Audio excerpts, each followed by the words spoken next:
Assalamualaikum warahmatullahi wabarakatuh. Nama saya Sharifah Siti Hajar binti Roslan. Nombor matrik saya ialah BA25110114. Terlebih dahulu, saya sebagai Ketua Pegawai Eksekutif syarikat ini ingin mengucapkan ribuan terima kasih kepada anda semua yang menunjukkan komitmen, usaha dan dedikasi dalam menjalankan tugas masing-masing. Kejayaan sesebuah organisasi bukan bergantung kepada strategi dan keuntungan, tetapi yang lebih penting ialah orang yang menggerakkannya. Hari ini, saya ingin berkongsi satu perkara yang penting untuk organisasi kita, iaitu memperkenalkan budaya kerja yang positif, berintegriti dan fleksibel. Terlebih dahulu, saya akan memberikan penerangan berkaitan budaya kerja yang positif, berintegriti dan fleksibel. Budaya kerja yang positif merujuk kepada persekitaran kerja yang saling menghargai, menyokong, dan menghormati antara satu sama lain. Setiap individu dalam sesebuah organisasi saling membantu dan tidak merasa takut untuk bersuara dan melontarkan idea tanpa rasa takut. Budaya kerja fleksibel bermaksud sesebuah organisasi memahami keperluan pekerja dalam mengimbangi kehidupan kerja dan kehidupan pribadi. Flexibility dari segi masa, cara bekerja dan pendekatan kerja akan diberi keutamaan selagi objektif dan prestasi dapat dicapai. Manakala budaya kerja yang berintegriti ialah asas kepada kepercayaan. Ia menekankan nilai kejujuran, ketulusan dan tanggungjawab serta amanah dalam setiap tindakan yang dilakukan dan keputusan yang dibuat. Tiga elemen yang penting iaitu budaya kerja yang positif, fleksibel dan berintegriti membentuk satu budaya kerja yang sihat, mampan dan mampu berdaya saing. Mengapa budaya kerja ini perlu diperkenalkan? Kerana dalam dunia kerja hari ini yang semakin mencabar dan pantas, kita tidak boleh bergantung kepada cara kerja yang lama yang terlalu kaku dan berorientasikan arahan semata-mata. Tekanan kerja, ketidakseimbangan kehidupan, serta kurangnya nilai integriti menyebabkan keletihan emosi, semangat, motivasi yang semakin berkurang dan menimbulkan konflik antara satu sama lain. Keadaan ini bukan saja memberi kesan kepada prestasi individu, malah menjejaskan imej dan kestabilan syarikat secara keseluruhan.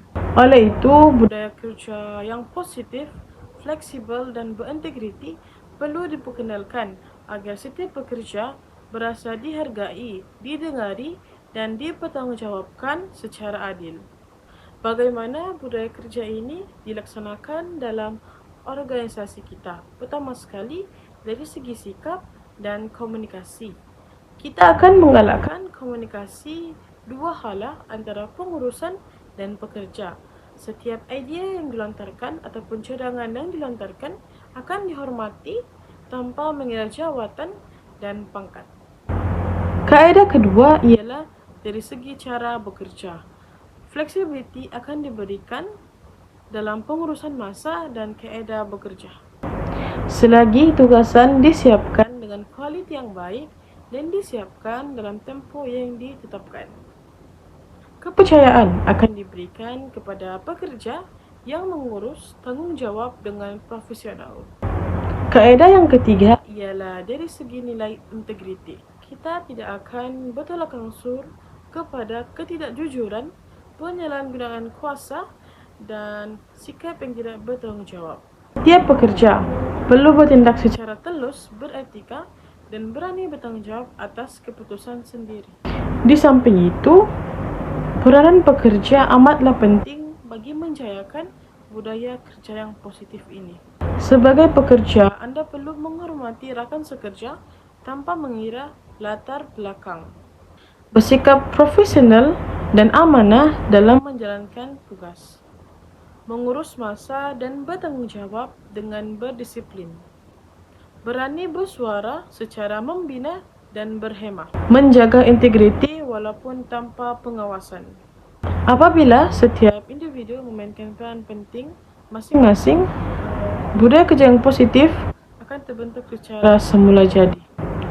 Budaya kerja ini amat penting bagi sesebuah organisasi. Budaya kerja yang positif dan fleksibel akan meningkatkan motivasi dan kepuasan bekerja. Pekerja yang gembira dan seimbang dari segi emosi akan bekerja lebih produktif dan kreatif.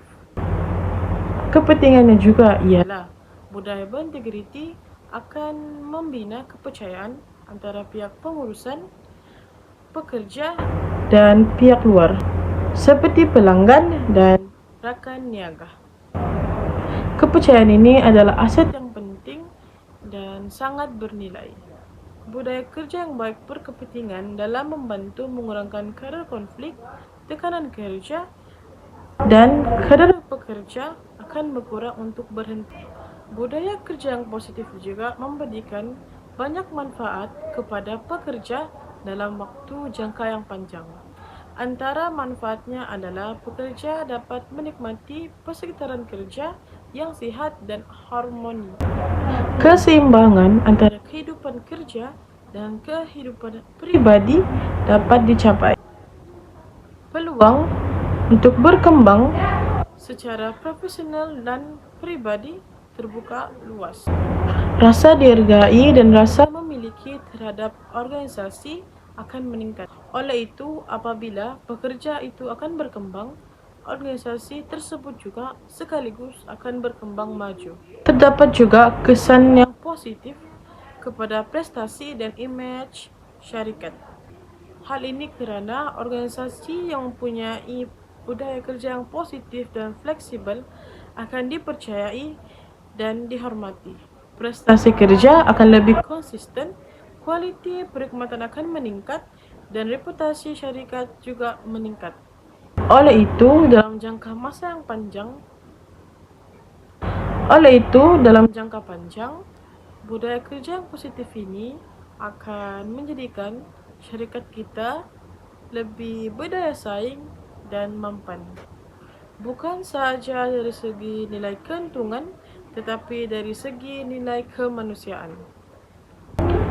Akhir sekali, sebagai ketua pegawai syarikat, saya percaya bahawa kejayaan sebenar bukan dilihat melalui angka semata-mata, tetapi bagaimana kita melayani manusia di sebalik angka tersebut. Saya juga berharap bahawa amalan budaya kerja yang positif ini, berintegriti dan fleksibel, bukan sahaja satu konsep yang didengari, tetapi menjadi satu amalan di sepanjang hari bekerja dalam organisasi kita. Marilah kita semua membina satu tempat kerja yang bukan saja produktif, tetapi bermakna, beretika, dan bertanggung jawab. Itu sahaja yang ingin saya sampaikan pada hari ini. Terima kasih kepada komitmen anda semua. Semoga apa yang saya sampaikan dapat diamalkan dalam pekerjaan anda sehari-harian dan kita akan berjaya. Bye. Sekian, terima kasih. Bye-bye.